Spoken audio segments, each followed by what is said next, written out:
এটা election commission আপনারা দেখেছেন যে তারা কিছু টাইম লাইন দিয়েছে যে ভোটার লিস্টটা কবে করবে। এটা না অনেক বড় একটা প্রিপারেশনের বিষয়। আর একটা হচ্ছে যে প্রিপারেশনগুলোও কেমন হবে সেটা অনেকটা ডিপেন্ড করতেছে হচ্ছে রিফর্মগুলোর উপরে। কনস্টিটিউশনাল রিফর্মের কথা আসছে, পুলিশের রিফর্মের কথা আসছে, আপনার জুডিশিয়ারি রিফর্মের কথা আসছে, সিভিল ব্যুরোক্রেসি রিফর্মের কথা আসছে, ইলেকশন কমিশন রিফর্মের কথা আসছে। এই রিফর্মগুলোর অনেকগুলোই আছে যে আপনার মাঠ পর্যায়ে ইলেকশনটাকে ইম্প্যাক্ট করবে। আমি ইলেকশনটা কেমনে করব সেটা, ফলে আপনি অনেকে ভাবছেন যে ইলেকশনটা খুব দ্রুত করা সম্ভব, কিন্তু আমরা যদি আগে সবাই মিলে না ডিসাইড করি পলিটিক্যাল পার্টিগুলো যে কি পরিমাণ রিফর্ম করবে, সেটার আগে তো সত্যিকার অর্থে কবে ইলেকশন হবে এটা ডিসাইড করাই টাফ।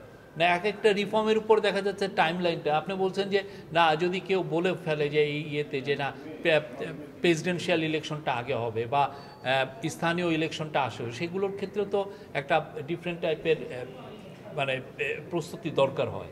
তো ওই পুরো প্রস্তুতিকে সামনে রেখেই চিফ অ্যাডভাইজার দুইটা টাইম লাইন দিয়েছিলেন। একটা হচ্ছে যে যদি কম রিফর্ম হয় সেক্ষেত্রে ডিসেম্বরের মধ্যে ইলেকশন হবে, আর যদি কম রিফর্ম পলিটিক্যাল পার্টিগুলো মনে করেন যে না ইন্টারিম গভর্নমেন্টকে দিয়ে আমরা আরও বেশ কিছু রিফর্ম করিয়ে নিব, সেক্ষেত্রে জুন 2026-এর কথা উনি বলেছেন। এবং এটা সত্যিকার অর্থে খুব বেশি টাইম যে আমরা নিচ্ছি তাও তো না, এটা খুবই একটা যুক্তিযুক্ত একটা টাইমের কথা চিফ অ্যাডভাইজার বলেছেন। আপনার মনে রাখতে হবে যে এই গভর্নমেন্টে যারা আছেন তাদের কারোরই এই পাওয়ারের প্রতি লোভ নাই। তারা তাদের স্ব জায়গায় তারা বুৎপত্তি অর্জন করেছিলেন এবং তারা সেই জায়গাগুলোয় আবার সেই জায়গায় কাজ করে ওনারা আনন্দ পান, ওনারা ওই জায়গায় ফিরে যাবেন। তো আমাদের একটা নৈতিক দায়িত্ব দেশকে একটা বাংলাদেশের ইতিহাসের সবচেয়ে ভালো ইলেকশনকে উপহার দেওয়া, এবং চিফ অ্যাডভাইজার সেই জন্য বলেছেন এবং সেই আলোকে আমরা কাজ করছি। এবং আমরা আশা করি বাংলাদেশের যে ইলেকশনটা হবে সামনে, ইলেকশন রিফর্মগুলো করা যেগুলো খুব দরকারি রিফর্ম, সেগুলো করার পরে সেটা বাংলাদেশের একটা ঐতিহাসিক ইলেকশন হবে এবং বাংলাদেশের মানুষ যারা গত 15 বছর ভোট দিতে পারেন নাই তারা সবাই আনন্দের সাথে খুব উৎসবমুখর পরিবেশে ভোট দিবেন এবং তাদের যেটা পছন্দের পার্টি তাদেরকে ইলেক্ট করবেন। আজকে বিএনপি মহাসচিব একটু আগে বলছেন যে সংস্কার কমিশনের যে রিপোর্ট আলোচনা করার পরে তারপর চূড়ান্ত করার আহ্বান জানিয়েছেন, সরকারের অবস্থানটা কি? না, আমরা তো সেটাই বলছি। আমরা সেই জন্যই প্রফেসর ইউনূস একটা কনসেনসাস বিল্ডিং কমিশন করেছেন। এই কনসেনসাস বিল্ডিং কমিশনের কাজটা হচ্ছে ফ্যাসিলিটেট করা। এই যে রিফর্মের যে রিপোর্টগুলো এসছে সেই রিপোর্টগুলো নিয়ে কার সাথে বসবে? পলিটিক্যাল পার্টিগুলোর সাথেই তো ডিসকাশনটা হবে, এর বাইরের তো কারোর সাথে ডিসকাশন হওয়ার সম্ভাবনা কম।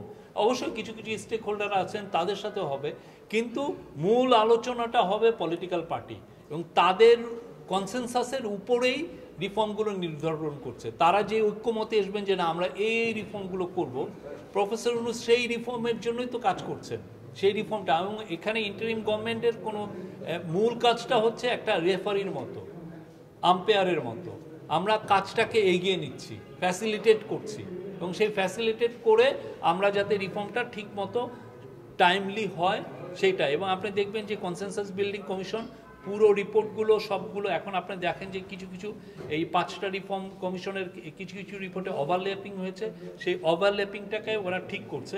করার পর পুরো রিপোর্ট যখন আমাদের ইন্টারিম গভর্নমেন্টের হাতে আসবে, ইন্টারিম গভর্নমেন্ট সমস্ত পলিটিক্যাল পার্টির সাথে কথা বলবে এবং এই কথাটা বলবেন কে? কনসেনসাস বিল্ডিং কমিশন, যেটার প্রধান হচ্ছেন প্রফেসর ইউনূস নিজে, এবং সেইখানে আলী রিয়াজ আছেন এবং অন্যান্য কমিশনের যারা প্রধান আছেন ওইটার মেম্বার আছেন, তারা এই ঐক্যমতে আসবেন। এবং পলিটিক্যাল পার্টি যখন সবাই একসাথে ডিসাইড করবে যে আমরা এই চাচ্ছি, সেটা তখন দেখবেন যে অনেকটা ইজি হয়ে যাবে এবং সে অনুযায়ী রিফর্মগুলো ইমপ্লিমেন্ট হবে, হওয়ার পরেই ইলেকশন হয়ে যাবে। জড়িত হওয়ার অভিযোগে ছাত্রলীগকে নিষিদ্ধ করা হয়েছিল, আওয়ামী লীগকে কি নিষিদ্ধ করা হতে পারে কিনা, এবং শেখ হাসিনা আজকে দক্ষিণ আফ্রিকা আওয়ামী লীগের সাথে মিটিং করবেন, সেখানে উনি ভার্চুয়ালি বক্তব্য দেবেন, সেই বিষয়ে বর্তমান সরকারের কোনো মতামত বা বক্তব্য আছে? আমরা তো বলেছি শেখ হাসিনা একটা স্বৈরাচার, শেখ হাসিনা একটা ফ্যাসিস্ট রেজিম তৈরি করেছিলেন এবং সেটার পরে আপনি দেখেছেন উনি কি খুন গুম উনার অর্ডারে হয়েছে। বাংলাদেশের 3,500 লোকের মতো গুম হয়েছে। এই জুলাই আগস্টে প্রায় 2,000 মতো ছেলে মেয়েকে মারা হয়েছে, যাদের কারো কারো বয়স 4, 12, 16 এরকম। এবং আপনি দেখেছেন তার আমলে কি করাপশনটা হয়েছে। ডক্টর দেবপ্রিয় ভট্টাচার্যের নেতৃত্বে যে হোয়াইট পেপার কমিটি ওইটা হয়েছে। আমি সবাইকে, এখানে যতগুলো জার্নালিস্ট আছেন সবাইকে অনুরোধ করব আপনারা ওইটা পুরোটা পড়বেন। কি ভয়াবহ একটা হরর স্টোরি এটা। সেই জায়গার থেকে শেখ হাসিনা এখন কি কি বলছেন সেটার মুখ্য বিষয় না। আমাদের মুখ্য বিষয় হচ্ছে আওয়ামী লীগের যাদের হাতে রক্ত আছে প্রত্যেকের বিচার হবে, প্রত্যেককে আমরা বিচারের জায়গায় আনবো। আর বাংলাদেশের পার্টিগুলো ডিসাইড করবেন আওয়ামী লীগের পলিটিক্যাল ভবিষ্যৎ কী হবে। কিন্তু সোফার আমরা দেখছি যে আওয়ামী লীগের কারো মধ্যে কোনো অনুশোচনা নাই, বরং উনি মিথ্যার একের পর এক মিথ্যা। উনি তো আগে তাহাজ্জুদের নামাজের পরের থেকে মিথ্যা কথা শুরু করতেন, এখনও তো উনি ওই ট্রেনটা রেখে গেছেন, মিথ্যার পর মিথ্যা মিথ্যা বলেই যাচ্ছেন। সত্যিকার অর্থে বাংলাদেশের মানুষ হাসিনা এবং হাসিনার সাথে যারা এই গুমে জড়িত এবং একটা চোরতন্ত্র কায়েমে জড়িত সবার আগে বিচার করবে। এটা হচ্ছে ফার্স্ট প্রায়োরিটি। তারপরে তারা ডিসাইড করবে যে আওয়ামী লীগের পলিটিক্যাল ভবিষ্যৎ কী হবে। আমাদের তরফ থেকে এই গভর্নমেন্টের কোনো প্ল্যান নাই।